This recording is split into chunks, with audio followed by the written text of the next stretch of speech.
Hey everybody, it's Shadowstar and Crystal here for another review of The Flash. This time it's the present. So It's Christmas. Yeah, that too. A lot happens in this episode. So, well, it's all about Julian and alchemy and Savitar, and they're all one and the same essentially. Because yeah, we find out that Julian's alchemy. Well, I mean, we already knew that part, but now we find out that he's just a puppet for Savitar. Because I don't know if you noticed, but alchemy's voice and Savitar's voice is the same. Yeah. Yeah. So there's that big thing for you. But yeah, we get the Julian stuff. And Julian gets to find out about Flash's identity, be part of the team, and all that good stuff. So yeah, alchemy's done for. We're not seeing alchemy ever again. So yeah.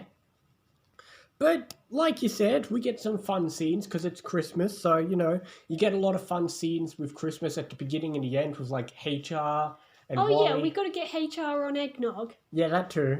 And then we get Wally. He finally got his suit, which is great. After all this time of should Wally be a hero. I mean, that still happened in this episode with Wally trying to help out. But finally, we stopped being stupid and Wally's going to have a suit.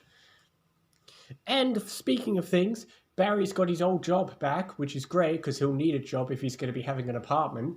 Yeah. How did he get a lease if he has no job? Yeah, I know. Well, technically he hadn't resigned, so he's not unemployed yet. True. So yeah, Barry and Iris have a new home. Wally's got a suit, all that good stuff, and you get all the good fun little Christmas scenes, which is nice. It's nice to have all those little scenes in amongst an otherwise crazy episode. Oh, yeah, it was crazy. Speaking of crazy, we got Earth 3 with Jay Garrick and the Trickster's back for one scene. I mean, I don't know why they just decided to give him one scene. Maybe Mark Hamill was too busy, but even in that one scene, I'm so glad we got to see him. And sadly, as of this point, this is the last appearance of that Trickster. Okay. I mean, don't get me wrong, Mark Hamill's a busy person, but still, it's such a shame. I wish we'd see him more, but it was fun to see the Trickster, and it's great to have Jay back. It was nice to have some scenes, because, other than that one scene where he talked about Flashpoint, we haven't really had much of Jay showing up since the whole Jay stuff. And they've got an interesting relationship, how, he's an older and wiser Flash. Yeah, so again, he gets to be a father figure and look like his father, so you get all that stuff. And then, of course, you get the scene with, Jay versus Savitar, which, I mean, it's not really Jay versus Savitar, it's Savitar beating up a CGI Jay. but still, that was a fun scene. Yeah. Savitar was fun in this episode. It's good to see all that stuff. Of course, speaking of Savitar, the big scene, of course, is the part where we, talk to Savitar through Julian and all that, and he gives us all the prophecies and taunts everyone.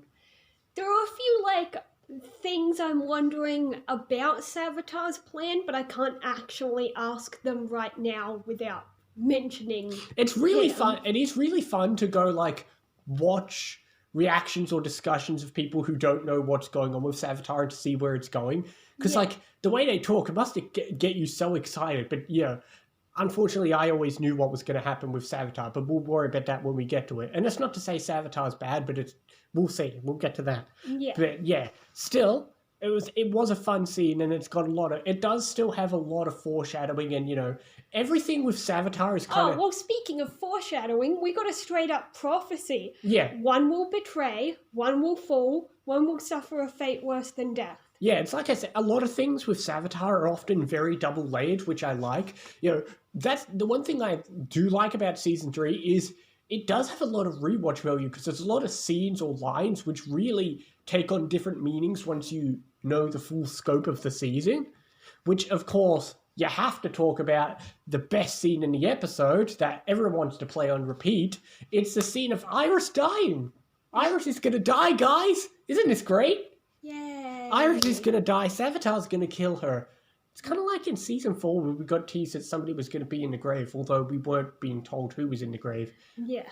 But yeah, obviously Iris is going to die. Barry doesn't want her to die, so now we're going to deal with that whole rigmarole. But hey, Savitar's already doing us a good favor if he's going to kill off Iris. Yeah. We also have some drama with Cisco mourning his brother because the Philosopher's Stone is teasing him about Dante. At least he's not mad at Barry about it anymore. True, we fixed that, thank goodness. But he's still grieving, and with the box right there telling him he could bring him back, it's a little understandable how he almost did it, but Yeah. And we also get fun scenes because, like last time, we said that HR is going to train Wally. So he got to train Wally in this scene, which was fun. It was great to see them hanging out. It's great. I do like the little dynamic that Wally and HR have in this episode and the previous episode. Oh, yeah. Yeah. Although there are moments where it feels like a similar storyline to what we had with Jesse, how HR had to tell Joe, if you don't support him, he'll distance himself from you. That's what everyone was telling Harry, is that if she doesn't get support from you, she'll distance herself and she'll just do it by herself. True, and get hurt. which I'm glad, after a few episodes of at the end of the previous episode and then the crossover of them saying that let's not have Wally involved, which I can understand why the writers didn't want to have Wally involved, because you think about it, it's like, we just got Wally as a speedster, it's like, why push him straight into the deep end with the crossover? So, yeah, but now, hey, he's got a suit, he's got his powers, he's all ready to go. All that drama is done, the Cisco drama is done, Iris is going to die. Man, this season's looking really good, isn't it? Yeah? I'm going to give it an 8.5. Had a lot of good fun with the Christmas stuff. Savitar's great. There's a lot of cool foreshadowing. Obviously, there's still some icky bits, but for the most part, I love all the cool stuff. And, any problems I have, it's not so much this episode, it's more like disappointment at what comes later, but that's not the episode's fault. Yeah, I'll just go 8. Yeah, I'll go 8.5. I loved this episode. It was a fun and good Christmas episode. Yeah. What's the next one called? Borrowing problems from the future. Well, I know what that refers to, and so do you. Yeah. Yeah. So obviously, I mean, Barry hasn't told anyone what he saw other than the J stuff. So we're going to see what's going to happen with the Barry and Iris dying and what's going to happen and all that stuff. So until next time, we will see you next time for more Flash and other things as well. See you next time, guys.